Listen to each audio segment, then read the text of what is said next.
আলোচনা করলাম এগুলো হলো আপনাদের ফিলেট ওয়াইড টাইপ। এখন আমরা যে টাইপগুলো আপনাদেরকে দেখেছি সেগুলো ফিট আপ করবো। আসলে ফিট আপটা আপনাদেরকে দেখানোর মূল কারণ হলো যারা স্পেশালি নতুন আছেন, স্পেশালি যারা নতুন একেবারে কাজ জানে না, তারা যদি আপনারা জব প্রিপারেশনটা জেনে নেন তাহলে কিন্তু আপনাদের জন্য অনেকটা অগ্রগতি চলে আসবে। আর যারা পুরান অনেকেই জানেন না, পুরান যারা আছেন অনেকেই জানেন না এটা আসলে টেস্ট পিস কীভাবে প্রিপারেট করতে হয়। কারণ আমরা অনেক সময় এদিকে ওদিকে ট্যাকিং মেরে দিই, এই কারণে দেখা যাচ্ছে অনেক সময় রিজেক্ট হয়ে যায় জবগুলো, ডেলিগেটার নেয় না। তাই আমরা আজকে প্রথম হয়তো আমরা যে কর্নার জয়েন্ট আপনাদেরকে দেখেছি, সেই কর্নার জয়েন্ট দেখেন আমি যে ফিট আপটা করছি, এই যে এখানে যে গ্যাপটা রাখছি 10 মিলি, এখানে 10 মিলি রাখার উদ্দেশ্য হলো এখানে আমরা যে ওয়েল্ড করব স্পেসটা রাখতে হবে। স্পেসটা যে ওয়েল্ড করার জন্য যে স্পেসটা আমি এখানে 10 মিলি নিয়ে নিচ্ছি। 10 মিলি নিয়ে নিচ্ছি কারণ আমি ওই সাইড যখন ওয়েল্ডিং করব তার অপোজিট সাইডে কিন্তু যদি স্পেস না থাকে তাহলে ওয়েল্ড স্ট্রং হবে না, তার টেন্সেল হার্ডনেস সবই কমে যাবে। সো আমাদের যে বিশেষ করে ওই সাইড ওয়েল্ডিং করার পরে আমরা এই সাইড যখন ওয়েল্ডিং করব এই জন্য স্পেসটা আমরা নিয়ে নিচ্ছি। তো এখন আমরা ট্যাকিং করব। এখন এই যে ট্যাকিংটা যে করবো দেখেন আমরা সাধারণত ট্যাকিং অনেকে কিন্তু এসব জায়গায় দিয়ে দিই, এসব জায়গায় ট্যাকিং না, মানে জবের ভিতরে কখনো অবস্থায় কোনো ট্যাকিং হবে না। ট্যাকিং হবে সাইড এই সাইডে করবেন, এই সাইডে করবেন, তাহলে আপনার বোথ সাইড কী হচ্ছে ক্লিয়ার। কোনো ধরনের ওয়েল্ডিং ক্যাপিং, বিশেষ করে যখন আপনি ফিলেট ওয়েল্ড করবেন তার ক্যাপিং মারার সময় উঁচু নিচু হয়ে যায়। তো এই কারণে এইসব জায়গায় কখনো ট্যাকিং মারতে নেই, এগুলো অন্ডার মারবেন, বিশেষ করে টেস্ট পিজে। দেখেন আমরা এটা ট্যাকিং মেরে দিচ্ছি।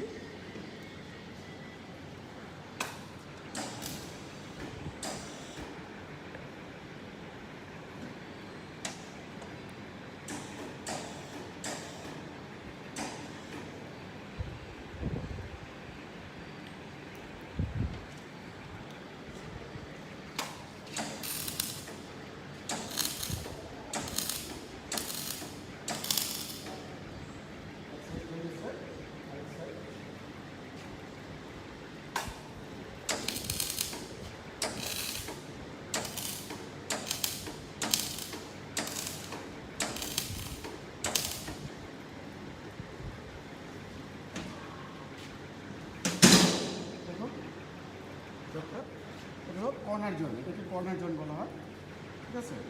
ঠিক আপনারাও এইভাবে যখন টেস্ট পিচে যাবেন বেসিক্যালি এই কর্নার সাইডে ট্যাকিংটা মারবেন, ঠিক আছে। এই হলো জব প্রিপারেশন, কোনো গ্যাপ থাকবে না, কোনো ধরনের ওর গ্যাপ নেই, একদম ক্লিয়ার। এবং কি আরেকটা জিনিস মাথায় রাখতে হবে যে এটা আমাদের 90 আছে কি না, কারণ অনেকে এটা ব্যাকা করে ফেলবেন, এদিকে ব্যাকা করে ফেলবেন, হবে না, বরাবর আপনাকে 90 ডিগ্রি মেনটেন করতে হবে। এরপরে আমরা এখন টি জয়েন্ট সেম, আমরা ওই ট্যাকিংটা কর্নার জয়েন্টে যেভাবে দিচ্ছি সেম একই কন্ডিশনে আমাদের এখানে 90 থাকবে, প্লাস আমাদের ট্যাকিংটাও ঠিক ওই কর্নার মতো হবে, কর্নারে দিতে হবে।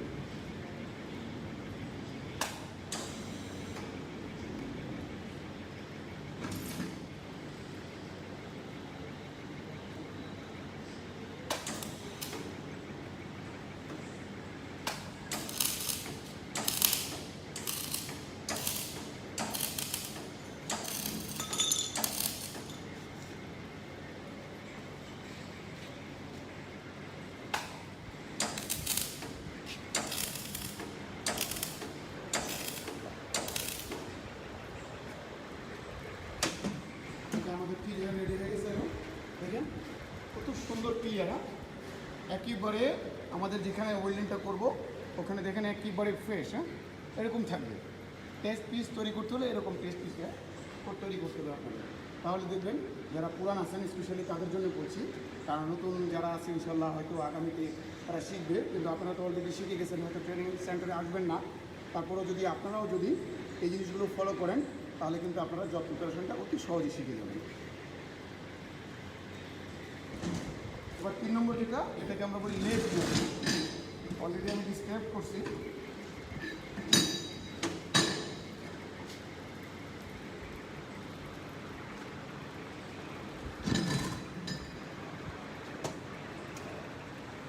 ঠিক সেম আগে যেটা করছি একই সিস্টেমে একই স্টাইলে আপনাদেরকে মানতে হবে।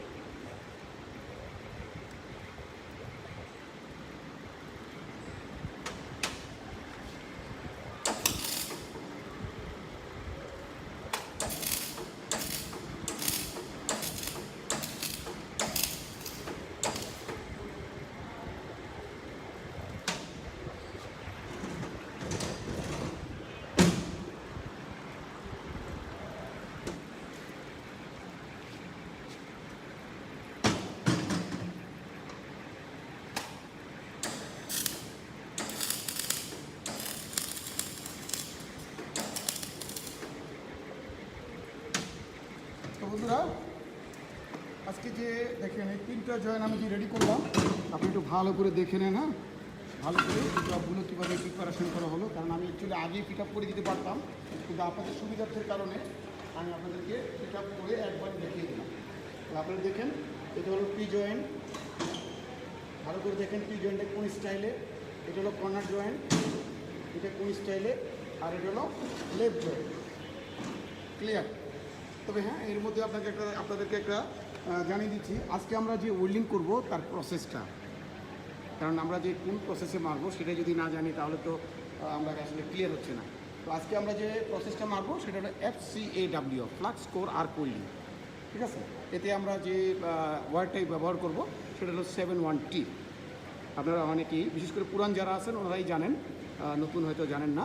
কিন্তু স্যার, আমরা যে ওয়্যার ইউজ করি, আমরা বেসিক্যালি ক্যাজুয়াল কোম্পানির বা ইসাব কোম্পানির মিগ ওয়্যার ইউজ করি আমরা, বা ফ্লাক্স কোর ইউজ করি, ফ্লাক্স কোর ওয়্যার যেটা ইউজ করি। তো স্পেশালি যেটা ইন্টারন্যাশনাল স্ট্যান্ডার্ড 71T, আমরা 1.2 ডায়া এই ওয়্যারটা আমরা ব্যবহার করি।